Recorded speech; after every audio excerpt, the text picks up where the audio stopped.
YouTube! I'm mad today! I'm mad about this voltage regulator right here. So I got this at Hobby King, right?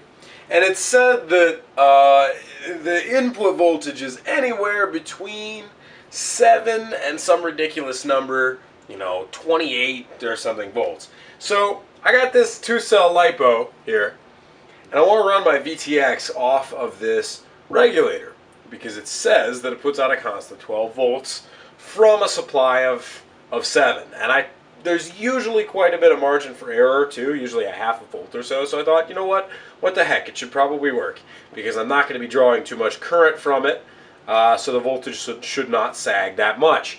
Check it out. Watch what happens when I do this. 6.28 volts.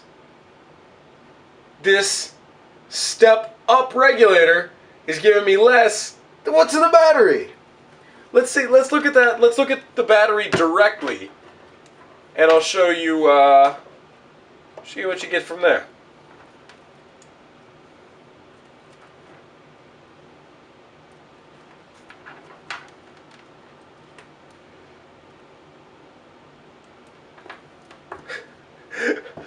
.57 volts, man.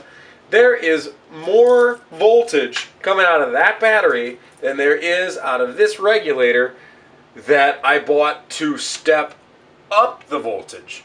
Well, I took a look at it, and I took a look at the circuit design, and that's really not what it does. It's a linear step-down voltage regulator. Those are pretty simple. Those are basically a device similar to a transistor, and it's a discrete device, and you basically put your voltage on one end and it varies the resistance up and down as a function of the current, and there you go, 12 volts. No matter how high your voltage goes below its maximum or how much it fluctuates, you get 12 volts out.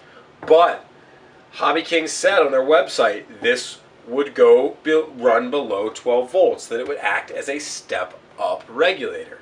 But I have news for you guys, it doesn't, because step-up regulators, in order to function, have to have with a PWM switch and a transformer. They have to have some kind of AC, because you can't connect a transformer to DC, it will melt. It's a short circuit, you'll destroy it. So basically, if you want to run your equipment, your video equipment, on a 2-cell, remember to make sure that your regulator is step up. Regular UBECs, UBECs, SBECs, XBECs, don't care what their voltage says, they're not going to cut it because they're not AC devices. So I'd yell a little bit more for a dramatic effect, but I think you got my point. Just be careful what you buy. I mean, this was only $8, so I'm not, in rage mode too badly, but just be careful. I know some guys out there put a lot of money into their video hardware, so you don't want to lose money or, be grounded for a period of time while you're sorting these problems out. So if you like this video, guys, don't forget to rate, comment, and subscribe, and hopefully you don't run into the same problem I did.